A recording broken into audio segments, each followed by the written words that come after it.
ഇതാണ് മക്രോമിയ എന്ന ഒരു കായാണ്. ഈ കായ ഓസ്ട്രേലിയയിൽ നിന്ന് വരുന്നതാണ്. ഇവിടെ നിന്ന് ഈ സൗദിയിലും ഇവിടെ നിന്നില്ല. ഇതിന് പാക്കറ്റാക്കി വരാം. വരുമ്പോൾ തന്നെ ഈ കായക്ക് നല്ല ഉറപ്പുള്ള തൊണ്ടുണ്ടാവും.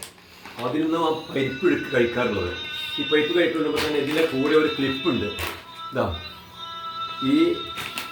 ഇതിൻ്റെ കൂടെ ഒരു ക്ലിപ്പ് കാണും. ഈ ക്ലിപ്പ് ഈ കായ എന്ത് ചെയ്യും? ഈ കായ പകുതി കണ്ടിട്ട് അവർ കട്ടർ മെഷീൻ കൊണ്ട് പകുതി കട്ട് ചെയ്ത് വെച്ചിട്ടുണ്ടാവും. ബാക്കി നമ്മൾ എന്ത് ചെയ്യും? ഈ പാക്കറ്റിൻ്റെ കൂടുതൽ ഈ ക്ലിപ്പ് വരും. ആ ക്ലിപ്പ് കൊണ്ട് ഇത് പൊടിക്കണം. അപ്പോൾ ഈ കായൻ്റെ പകുതി ഭാഗം കട്ട് ചെയ്തിട്ടുണ്ടാവും ഈ കട്ടർ മെഷീൻ കൊണ്ട്. ബാക്കി ഭാഗം ഇങ്ങനെ പാക്ക് ചെയ്യാൻ വേണ്ടിയിട്ട് വിട്ടിട്ടുണ്ടാവും. നല്ല ഉറപ്പുള്ള തൊണ്ടായിട്ടുള്ളത്. അപ്പോൾ അതിന് ചാവിയുണ്ട്. ഇതൊക്കെ ഇതിൽ താഴ്ത്തിയിട്ട് ഇതങ്ങനെ പൊട്ടിക്കണം. ഇങ്ങനെ പൊട്ടിക്കുക. എന്നിട്ട് ഇതെടുത്തിട്ട് ഇതിനുള്ളിലുള്ള നടുവിലുള്ള പരിപ്പ്, ഈ പരിപ്പാണ് കഴിക്കണം. കണ്ടില്ലേ? ഇതാണ് കഴിക്കുന്ന സാധനം.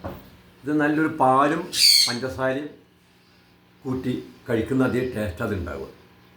ഇത് ആദ്യമായിട്ടാണ് ഞാൻ കാണുന്നത്. ഇവിടെ സാധനം കണ്ടിട്ടില്ല. ഇത്രയും കാലമായിട്ട് അത് കണ്ടിട്ടില്ല. അതുകൊണ്ട് ഇത് എല്ലാ കായക്കും ഉണ്ടാവും. ഈ